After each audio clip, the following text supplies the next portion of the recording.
अस्सलामु अलैकुम my social media family. उम्मीद करती हूँ कि आप सब लोग हिफ्ज़ अमान से होंगे, खुशबाश होंगे। लेकिन मेरा जो है दूसरा फ़ोन ख़राब हो गया। आज आपको रिज़ल्ट भी थोड़ा चेंज लग रहा होगा, क्योंकि एप्पल फ़ोन में और एंड्रॉयड फ़ोन में थोड़ा फ़र्क होता है। और बहुत सारे लोग मुझे कह रहे थे कि जनाब आप क्या बस ऐसे ही वीडियो बना देती हैं, हैंड फ्री जो है वो लगा के बना देती हैं, माइक नहीं लगाती, ईयरबड्स नहीं लगाती। तो ये शशके वशके मैंने थोड़े करने होते हैं, मैंने आपको ख़बरें देनी होती हैं, लेकिन अफसोस कि आज मुझे ये शशके करने पड़ रहे हैं। तो चलें, बहरहाल दुआ कीजिएगा मेरा फ़ोन ज़रा जल्दी ठीक हो जाए। तो जनाब आज मैंने आपके साथ तकरीबन 8 से 9 पॉइंट्स जो हैं वो डिस्कस करने हैं। तो चलिए शुरू करते हैं पहले पॉइंट से। तो सबसे पहले मैं आपको बताती चलूँ कि जो साबिक प्रिंसिपल सेक्रेटरी हैं आज़म खान, उनके बारे में काफ़ी ज़्यादा पीटीआई के अंदर वावेला मचाया जा रहा है और ये कहा जा रहा है कि वो गायब हो गए हैं। और कुछ लोग ये कह रहे हैं कि उनको वीगो वाले उठा कर ले गए हैं। और इल्ज़ाम आपको पता है पीटीआई की तरफ से तो कुछ भी होता है तो वो इल्ज़ाम जो है वो वीगो वालों पर लगाते हैं। और वो कह रहे हैं कि जी थाना कोहसार के अंदर जो है वो दरख्वास्त भी जमा करवा दी गई है। लेकिन यहाँ पर 2 पॉइंट्स और 2 फैक्टर्स जो हैं वो जानना बहुत ज़रूरी है। प्रिंसिपल सेक्रेटरी जो हैं जनाब, इनके बारे में 2 अजम्पशंस की जा रही हैं। अजम्पशन नंबर 1 ये है कि ये हो सकता है कि ये खुद साख्ता तौर पे कहीं गायब हो गए हैं, बिल्कुल उसी तरह से जिस तरह से मुराद सईद खुद साख्ता तौर पे गुम हो गए थे। यानी गुम नहीं हो गए थे, मतलब वो खुद से गायब हो गए थे, उन्होंने कहीं पर पनाह ले ली थी। बिल्कुल उसी तरह से जैसे इमरान रियाज खान ने किया था। इससे इस तरह के लोगों को 2 तरह के फ़ायदे होते हैं। एक तो ये कि आपको पता है कि पीटीआई के जितने भी वज़रा हैं वो जेल जाने से घबराते हैं, वो नहीं चाहते कि वो जेल जाएँ, जेल की सख्तियाँ काटें। दूसरा ये कि बहुत लंबे अरसे के बाद जब ये लोग आते हैं तो इनकी मकबूलियत में इजाफा हो जाता है। इजाफा इसलिए हो जाता है क्योंकि लोग इनके बारे में यही तासुर रखते हैं कि इनको वीगो वाले उठाकर ले गए थे और ये बड़ी सख्तियाँ, बड़ी सऊबतें जो हैं वो बर्दाश्त करके आए हैं। तो यहाँ पर कहा यह जा रहा है कि जो प्रिंसिपल सेक्रेटरी हैं इनके बारे में ये खबरें हैं ज़्यादातर, यानी 80% चांस है कि ये खुद ब खुद ही चले गए हैं, क्योंकि इनको पता चल गया है शिकंजा सख्त है और हर कोई जो है वो बच नहीं सकता। दूसरा ये है कि आज़म खान के बारे में कहा जाता है कि ये बिल्कुल इमरान न्याजी साहब के लिए ऐसे हैं जैसे तोते के अंदर जो है वो जिन की जान होती है। तो ये वो तोते के अंदर जान वाली बात का हिसाब है, क्योंकि जैसे कहा जाता है कि मुराद सईद के पास जो हैं वो अरशद मलिक से लेकर और बहुत सारे राज हैं, बिल्कुल उसी तरह से आज़म खान के पास इनकी करप्शन के न्याजी साहब के चार्जेस के अलावा जो हैं और बहुत सारे राज हैं। तो इस वजह से भी कहा जा रहा है कि ये जो है चले गए हैं। और तीसरे नंबर पे आपको बता दूं कि इनके बारे में ये भी अजम्पशंस आ रही हैं कि ये बाहर के मुल्क में कहीं फरार हुए हैं, यहाँ पाकिस्तान में नहीं है, और इस वजह से बाद में ही यहाँ पर शोर मच रहा है। अफगानिस्तान भी जा सकते हैं। जैसे कि आपको पता है कि कुछ दिनों से ये बातें भी चल रही हैं कि अफगानियों को अब जो है वो मुल्क बदर किया जाएगा, जिसमें 7 लाख से ज़ायद लोग जो हैं वो बताया जा रहा है कि वो इस जंग के अंदर इस्तेमाल हुए हैं। और सबसे बड़ी बात ये भी कही जा रही है कि न्याजी साहब की मर्जी से ही गायब हुए हैं और ख़ुद उन्होंने इनको गायब करवाया है। और इंसानी हकूक़ की जो तंजीमें हैं उनको तो वो बार बार कह ही रहे हैं कि जी हमारे लोगों के साथ बड़े जुल्मों से तम हो रहे हैं, हमारे लोगों के साथ ये सब कुछ हो रहा है। तो जनाब ये सारी कहानी है। इसमें से आपको कौन सा वाला पॉइंट ठीक लगता है? आपको क्या लगता है कि इसमें से कौन सा वाला चांस जो है वो होगा? इसके बारे में मुझे ज़रूर बताइएगा। चलिए जनाब अब चलते हैं अगले पॉइंट की तरफ। तो अगला पॉइंट है जी शहबाज शरीफ के बारे में। और मुल्क के लिए अच्छी खबर है कि जब तक पॉलिटिकल इंस्टेबिलिटी ख़त्म नहीं होती और पॉलिटिकल स्टेबिलिटी नहीं आती तब तक जो है मुल्क के अंदर आपको पता है फ्लक्चुएशन होती रहेगी, अफराते ज़र बढ़ता रहेगा और पैसा और ये जो सारा इकोनॉमी के मामलात हैं ये और ज़्यादा ख़राब होंगे। तो अब जनाब मुत्तफ़िका तौर पे ये फैसला आया है सामने कि शहबाज शरीफ साहब जो हैं वो आइंदा 4 साल के लिए मुस्लिम लीग नून के सदर मुंतखब हो गए हैं और मरियम नवाज़ जो हैं वो सीनियर नायब सदर के तौर पर मुंतखब हो गई हैं।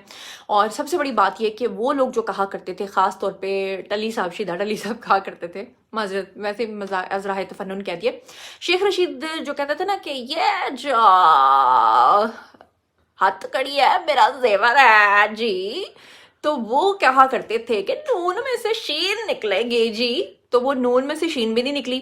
फिर वो आपको इसके पीछे जो असल में राज है ना वो ये है कि जनरल बाजवा के दौर में जब बदतरीन किस्म का जैसे कहते हैं कि निशाना बनाया गया इंतकाम का मियां मोहम्मद नवाज शरीफ को, तो माइनस नवाज शरीफ करके शहबाज शरीफ को अपने पास बुलाया गया था और शहबाज शरीफ साहब को ऑफर दी गई थी कि अगर आप अपने भाई का साथ छोड़ दें तो हम हमेशा के लिए नून लीग आपको हैंड ओवर करके नेक्स्ट प्राइम मिनिस्टर आपको बनाएंगे। जिस पे शहबाज शरीफ ने ये कहा था कि वो मेरे बाऊजी हैं, मेरे भाई हैं, अगर आप उनकी कुर्बानी चाह कर मुझसे बदले में ये चाह रहे हैं कि मैं आपके लिए प्राइम मिनिस्टर बन जाऊं तो मैं ऐसी प्राइम मिनिस्टरशिप पे लात मारता हूं। हालांकि शहबाज शरीफ जो हैं वो सबसे ज़्यादा मोस्ट एलिजिबल थे इस पोस्ट के लिए, और शहबाज शरीफ चाहते भी थे कि वो वज़ीर आज़म बने, क्योंकि सारी बात है वज़ीर आला के तौर पे उन्होंने पंजाब के वज़ीर आला को, यानी पंजाब का वज़ीर आला बनना बिल्कुल ऐसा ही है जैसे किसी बड़े मुल्क के आप जो है ना वज़ीर आज़म बनते हैं, क्योंकि एक करोड़ों का ये सूबा है।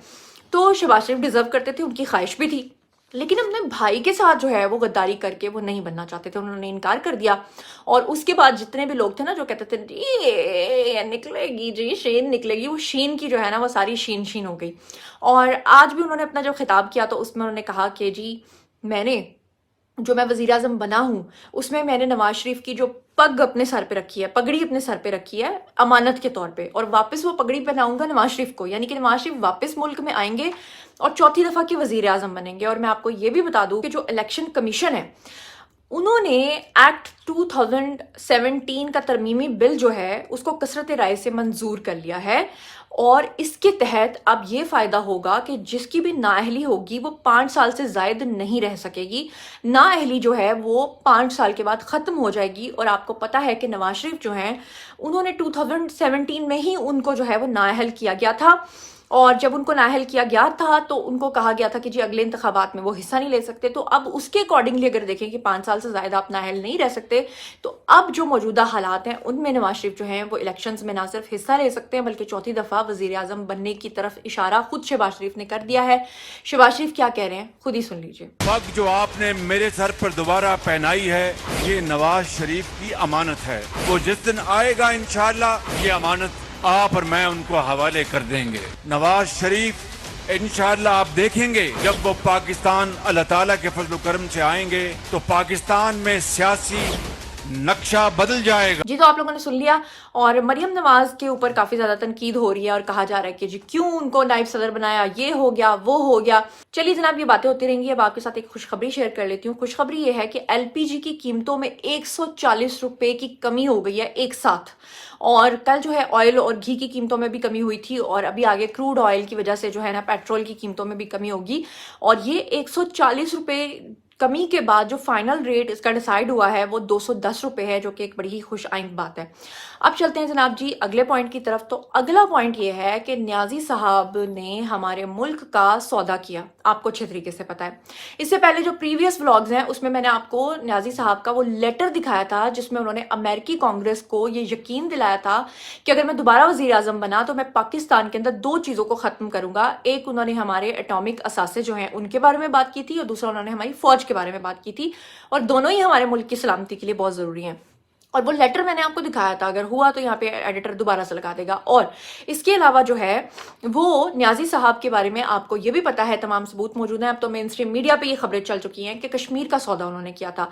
और अब तीसरे नंबर पे मैं अब आपको बताती हूँ कि पूरी जो साजिश रची गई थी कि किस तरह से IMF के साथ मिलकर इन्होंने मुल्क को दिवालिया करना था, और उसके बाद जो है किस तरह से तसल्लुत जमाना था बाहर के ममालिक ने पाकिस्तान के ऊपर, वो ज़रा मैं आपको हकायक जो है चश्मकुशा हकायक वो आपके सामने रखती हूँ। जी तो अब मैं आपके सामने ये तमाम हकायक जो है ये रीड करती हूँ ताकि एक लफ्ज़ भी इधर से उधर ना हो जाए, और क्यों हमारे इदारे इस वक्त इंतहाई सख्त जो है ना इस चीज़ के खिलाफ हैं। उसके पीछे की जो असल कहानी है वो आप जब सुनेंगे तो आपको असल में पूरी कहानी समझ में आएगी। ये बातें आपने पहले भी सुनी होंगी लेकिन इस तरीके से नहीं सुनी होंगी जिस तरीके से मैं अब आपको बताने लगी हूँ।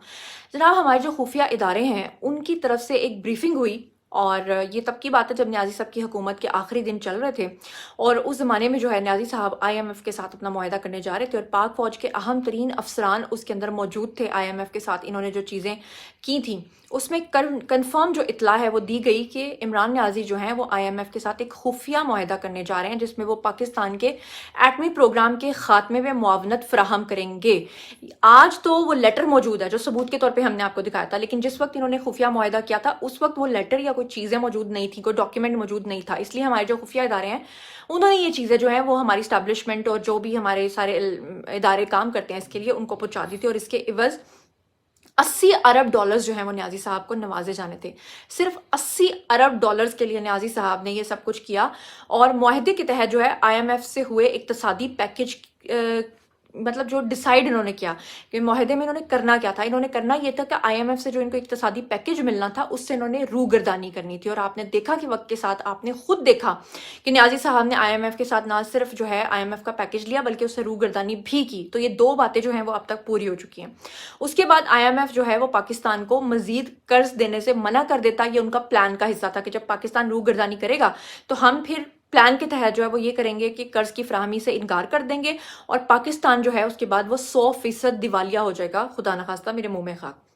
फौरी तौर पे IMF जो है वो कर्जों की वापसी के लिए फिर उसके बाद प्लान था कि पाकिस्तान पे दबाव डालेगा और जब डालेगा तो उसके बाद जो है वो UN को सालिसी के लिए मदद फराहम करने का कहेगा। इसमें UN जो है वो एंटर हो जाएगा और जिस पे UN का एक वफ्द जो है वो तश्कील दिया जाएगा जिसका मकसद पाकिस्तान को फेल स्टेट करार देना यानी इसका मकसद होगा। यानी नियाजी साहब ने IMF का पैकेज लिया, आपने देखा वक्त ने साबित किया, उन्होंने उससे रूगर्दानी की, उसको तोड़ा, आपने वो देखा। आज भी IMF पाकिस्तान को जो पैसा नहीं दे रहा उसमें वो यही कह रहा है कि जी पिछली हुकूमत ने हमारे साथ ये तोड़ा था, हालांकि ये सब एक प्लानिंग का हिस्सा था।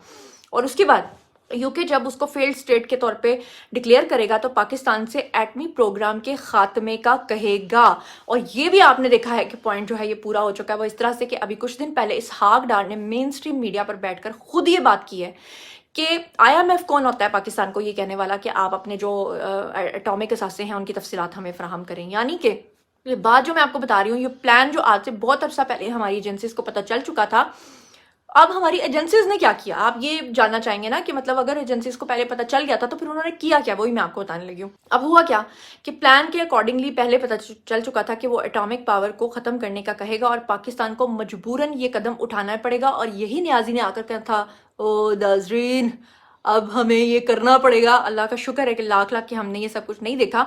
और जब पाक फौज के सरबराहान को इस भयानक साजिश का पता चला तो उन्होंने तमाम तर सियासी जमातों से अपनी जो कार्रवाइयाँ थीं उनसे हाथ उठा लिया। मतलब ये है कि पहले नियाजी साहब को आपने देखा, अब सार आलम के वीडियोस भी आपको दिखा चुकी हूँ जो चेयरमैन पैमरा रह चुके हैं, आपको ये भी पता है कि बहुत सालों तक फौज के खासतौर पर कैंटोनमेंट के जो इलाके थे उनकी जहन साजी की गई कि अगर दुनिया में कोई आपका मसीहा है तो वो नियाजी है, अगर कोई ईमानदार है तो वो नियाजी है। तो जाहिर बात है कि जब सारे लोग जो हैं वो ये समझते थे कि नियाजी ही एक वाहिद ईमानदार है तो बाकी सब तो करप्ट थे, बाकी सब तो चोर थे।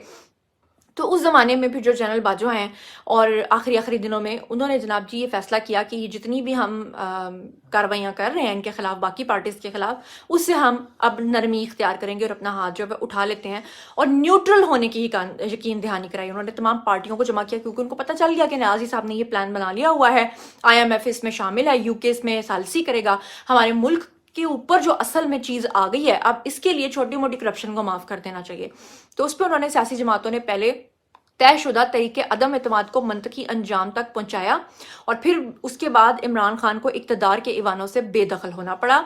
और आज इमरान नियाजी का जो हदफ है वो इक़्तिदार नहीं है, यानी अभी इस वक्त उनको इक़्तिदार नहीं चाहिए बल्कि वो 80 अरब डॉलर जिसे वो हासिल करना चाहते थे उसकी वजह से वो अपना जहनी तवाज़ुन खो बैठे हैं। क्योंकि एक तो उन्होंने वो मुआहदे जो पूरे करने थे वो पूरे नहीं हो रहे, ऊपर से उनके ऊपर अगर उनकी जमात के ऊपर पाबंदी लगती है तो यूरोप, बरतानिया के अंदर, अमेरिका के अंदर उनकी जितनी भी ऑर्गेनाइजेशंस हैं जिनसे उनको फंड्स आते हैं, जिनकी वजह से उनका सारा घर बार चलता है, उनके हॉस्पिटल चलते हैं, उनको डोनेशंस मिलते हैं, उनको एड्स मिलती हैं, वो भी मिलना बंद हो जाएंगी। तो 80 अरब भी ना मिले, यानी कि नियाजी साहब के साथ वो वाला मामला हो गया कि ना खुदा ही मिला ना विसाले सनम, ना इधर के रहे ना उधर के रहे। इसीलिए अल्लाह ताला कहते हैं कि ऐ इब्ने आदम एक तेरी चाहत है और एक मेरी चाहत है, मगर होगा वो जो मेरी चाहत है। और अल्हम्दुलिल्लाह अल्लाह का लाख लाख शुक्र है, वरना जितनी गहरी साजिश रची गई थी इसके बाद बचना बिल्कुल नामुमकिन था। और यकीनन यहाँ पर आपको अल्लाह ताला की पावर का अंदाज़ा होता है कि वाकई हमारे साथ एक रब की ताकत मौजूद है। अब जो हम चलते हैं जी अगली खबर की तरफ, तो अगली खबर जो है वो मिफ्ता इस्माइल और शाहिद खाकान अब्बासी के हवाले से है। आज मियां मोहम्मद शहबाज शरीफ ने खुलेआम अपने खिताब में ये बात कर दी, उन्होंने खुलेआम तनकीद की है मिफ्ता इस्माइल के ऊपर। हालांकि शहबाज शरीफ के मोस्ट फेवरेट थे मिफ्ता इस्माइल, नवाज शरीफ के भी मोस्ट फेवरेट थे मिफ्ता इस्माइल, लेकिन आज आखिर ऐसा क्या हुआ कि शहबाज शरीफ फट पड़े और उन्होंने कहा कि आज के बाद जो है वो तनकीद ना करें, और यहाँ तक कि उन्होंने अपनी पार्टी से उनको कहा कि निकल जाना चाहिए उनको। और उन्होंने तानों की बात की, उन्होंने टांगें खींचने की बात की, उन्होंने कहा कि ये सारी जो हरकत कर रहे हैं ये मिफ्ता इस्माइल कर रहे हैं। क्या कह रहे हैं खुद ही सुन लीजिए साहब। और ये कोई उनकी मुंह पे तारीफ नहीं, वो यहाँ पर मौजूद नहीं है मेरा ख्याल। इसहाक डार साहब की मेहनत, उनकी टांगे खींचने के लिए जिस तरह बातें कर रहे हैं पार्टी के अंदर, उनको पार्टी बनाने का कोई हक नहीं है, बिल्कुल उनको पार्टी बनाने का कोई हक नहीं कि जनाब दिन रात मेहनत हो रही है, पागलों की तरह सेहत उन्होंने अपनी खराब कर ली और उनके ऊपर बातें की जाए ताने के। जी तो जनाब अली, अब आप जानना चाहेंगे कि असल रीज़न क्या है, क्यों आखिर मिफ्ता इस्माइल के पीछे पड़ गए हैं शहबाज शरीफ। असल में मसला क्या है? हालांकि मिफ्ता इस्माइल जो है वो पार्टी के साथ बड़े लॉयल थे। असल में मैं आपको बताती हूँ, मिफ्ता इस्माइल और शाहिद खाकान अब्बासी, ये दो अफराद ऐसे हैं जिनको PMLN ने बहुत ज़्यादा रिस्पेक्ट दी, और नो डाउट कि वो रिस्पेक्ट के काबिल होंगे तो उनको दी होगी। दूसरा ये कि जो शाहिद खाकान अब्बासी हैं, जब वो प्राइम मिनिस्टर बने थे तो प्राइम मिनिस्टरशिप के बाद जब वो प्राइम मिनिस्टरशिप से उतरे थे तो उनके खिलाफ जो केसेस बने थे उसमें मिफ्ता इस्माइल को कहा गया था कि आप शाहिद खाकान अब्बासी के वादा माफ गवाह बन जाएं, जिस पे शाहिद खाकान अब्बासी के खिलाफ वो वादा माफ गवाह नहीं बने थे। मिफ्ता इस्माइल की ये एक खूबी है, एक बड़ी अच्छी बात है कि वो नहीं टूटे थे और उन्होंने अपनी दोस्ती का सबूत दिया था। यही वजह है कि मिफ्ता इस्माइल जो हैं वो बहुत ज़्यादा ट्रस्ट करते हैं शाहिद खाकान अब्बासी पे, और शाहिद खाकान अब्बासी जो हैं वो बहुत ज़्यादा ट्रस्ट करते हैं मिफ्ता इस्माइल पे। अब प्रॉब्लम क्या है? ये दोनों जो हैं इस वक्त PMLN से इतने ज़्यादा बदजन क्यों हैं? बदजन ये इसलिए हैं कि जो मिफ्ता इस्माइल हैं उनको 2 दफ़ा वज़ीर ख़जाना जो है वो बनाया था मुत्तफ़िका राय के साथ, शहबाज शरीफ ने भी और नवाज शरीफ ने भी। अब नवाज शरीफ की थोड़ा सा जो उनका टिल्ट है वो इसहाक डार की तरफ ज़्यादा है, लेकिन जो शहबाज शरीफ का टिल्ट था वो मिफ्ता इस्माइल की तरफ ज़्यादा था। लेकिन मकसद तो ये था कि मुल्क के लिए काम करें, जो भी करें। अब हुआ क्या कि शहबाज शरीफ ने 2 दफ़ा वज़ीर ख़जाना बनाया मिफ्ता इस्माइल को, लेकिन पिछले 1 साल के अंदर जितने चैलेंजेस दरपेश हुए तो लास्ट में आकर जब ये फैसला हुआ कि मुल्क जो है खुदा न खास्ता डिफ़ॉल्ट की तरफ जा रहा है, रीस्ट्रक्चरिंग की तरफ जा रहा है, तो ऐसे में मियां मोहम्मद नवाज शरीफ ने इसहाक डार साहब की ड्यूटी लगाई और इस्टेब्लिशमेंट और इदारे और इन सब ने बैठकर एक मुत्तफ़िका फैसला ये किया कि इसहाक डार को लाया जाएगा और मिफ्ता इस्माइल को हटाया जाएगा। अब मिफ्ता इस्माइल को हटाना और इसहाक डार को लाना, ज़ाहिर बात है मिफ्ता इस्माइल को अपनी पोजीशन खोने के बाद ये बात अच्छी नहीं लगी, मगर वो चाहते तो वो तनकीद कर सकते थे पार्टी के अंदर रहते हुए, मगर उन्होंने क्या करना शुरू कर दिया, उन्होंने टॉक शोज़ में आकर अपनी तकलीफ जो है वो लोगों के सामने जाहिर करना शुरू कर दी। इसमें मैं ये ज़रूर मान सकती हूँ कि ज़ाहिर बात है जो एक काबिल शख्स होता है, क्योंकि मिफ्ता इस्माइल भी काफ़ी काबिल शख्स हैं, लेकिन इस मामले में जो इसहाक डार ने जिस तरह से चीज़ों को टैकल किया है वो शायद नहीं कर सकते थे। तो अगर उनकी पार्टी ने पहले उनको इस काबिल समझा और बाद में इसहाक डार को उन्होंने लगा दिया तो मिफ्ता इस्माइल ने खुलेआम जो है वो इसहाक डार के खिलाफ बोलना शुरू कर दिया और उन्होंने ये कहना शुरू कर दिया कि मुल्क डिफ़ॉल्ट कर जाएगा, फिर कहना शुरू कर दिया कर चुका है, फिर ये कहना शुरू कर दिया कि इसहाक डार जो कह रहे हैं कि जी डिफ़ॉल्ट नहीं हुआ, रीस्ट्रक्चर हुआ, तो रीस्ट्रक्चर का मतलब भी डिफ़ॉल्ट होता है। इस तरह की बातें उन्होंने कहना शुरू कर दी, जिसके बाद जो है वो काफ़ी अर्सा इल्ज़ामात बर्दाश्त करते रहे ये लोग, और फिर आखिर फाइनली जो है वो शहबाज शरीफ को ये बयान देना पड़ा। और यहाँ पे मैं ये बता दूँ कि जो शाहिद खाकान अब्बासी हैं वो भी मिफ्ता इस्माइल का साथ दे रहे हैं, उसकी वजह से जो है काफ़ी तनकीद हो रही है मुस्लिम लीग नून के हलकों में, और वो इस तरह की बातें हो रही हैं कि इनको इज़्ज़त रास नहीं आई है, इस तरह क्यों कर रहे हैं।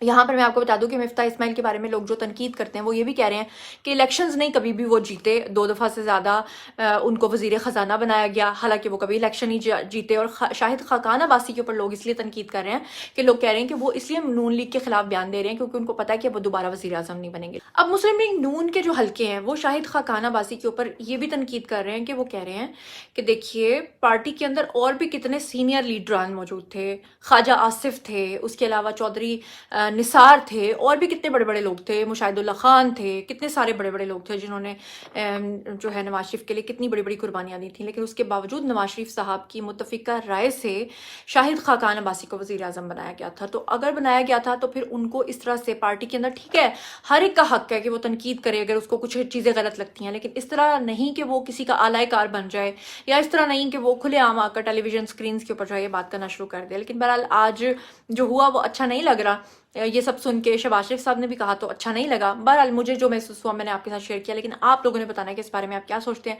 दूसरी तरफ जो वालिदैन है वो बेचारे बड़े परेशान हैं, जैसे कि मैंने आपको कल के व्लॉग में बताया था कि 108 का जो ग्रुप है उनके खिलाफ मिलिट्री एक्ट के तहत जो है वो मुकदमा जो दर्ज हुए थे, अब उस पर बाकायदा ट्रायल्स शुरू हो चुके हैं। और 170 का जो दूसरा ग्रुप था उसके बारे में कहा गया कि 48 आवर्स के अंदर अंदर जो भी इनकी शनाख्त परेड करनी है वो करके जल्दी जल्दी इनको भी जो है ना पेश किया जाए। तो उस हवाले से जो कुछ वालिदैन है वो बेचारे परेशान है। बाकी वालिदैन के तमाम बयान आपको सुनवा चुकी हूँ। ये एक और वालिदैन है जिनका बेटा जो है वो पकड़ा गया हुआ है, और वो क्या कह रहे हैं आप खुद सुन लीजिए। मैं सुहेल अब्बास वालिद मोहम्मद अशरफ एबटाबाद का रहशी हूँ। ये मेरी वालदा भी साथ बैठी हैं। मैं 9 मई के मनाक और अफसोसनाक वाक़े की पुरज़ोर मज़म्मत करते हैं। मेरा भाई पिछले 1 साल से इमरान खान और उसकी पार्टी लीडरों के कोई मुखालफ जरीले प्रोपेगेंडे को सुन रहा था, जिसका अमली नमूना 9 मई के वाकयात में रोनुमा हुआ। इस आदमी की वजह से हमारे बच्चे का मुस्तकबिल तबाह हो गया है। हम तमाम नौजवानों और उनके वालिदैन से ये इल्तिजा करते हैं कि इस किस्म के झूठे सियासी मनफी प्रोपेगेंडे से होशियार रहें, अपने मुस्तकबिल के बारे में सोचें और इमरान खान की इश्तिहाद अंगेज तर्ज सियासत से इज्तनाब करें। जब आपके बच्चों और ख़ानदान के अफराद का नुकसान हो जाएगा और वो कानून के शिकंजे में फंस जाएंगे, तो फिर ना तो इमरान खान और ना ही इसका कोई लीडर इनके पीछे आएगा, खुदा रहा। जी तो जनाब, ये थी आज की तमाम खबरें। अब बारी है जी आप लोगों की। आइए कमेंट सेक्शन में बताइए कि साबिक प्रिंसिपल सेक्रेटरी आजम खान जो लापता हुए हैं, आपको क्या लगता है कि लापता हुए हैं या कर दिए गए हैं? और शहबाज शरीफ आइंदा 4 साल के लिए जो मुंतखब हुए हैं मुस्लिम लीग नून के सदर, उसके बारे में आपका क्या ख्याल है? नवाज शरीफ चौथी बार जो है वज़ीर आज़म बनने जा रहे हैं और उसके लिए उनकी राह हमवार हुई है, उसके बारे में आपका क्या कहना है? मुल्क में LPG सस्ती हुई है, चीज़ें सस्ती हो रही हैं, उसके बारे में आपका क्या कहना है? नाजी साहब ने 80 अरब रुपये में जो पाकिस्तान का सौदा किया था, जिसके समरात आज आप देख रहे हैं, उसके बारे में आपका क्या कहना है? और मिफ्ता इस्माइल और शाहिद खान अब्बासी के बारे में जो कुछ भी आप लोग सोचते और समझते हैं, आइए कमेंट सेक्शन में शेयर कीजिए, पर्सनली जवाब दूंगी। मजीद खबरें, व्लॉग्स, इंटरव्यूज और साथ ही तथ्य जानने के लिए मेरे से कनेक्टेड रहना हरगिज़ मत भूलिएगा। चैनल को सब्सक्राइब कर लीजिएगा। अपना बहुत ख्याल रखिएगा। अल्लाह ने के बाद।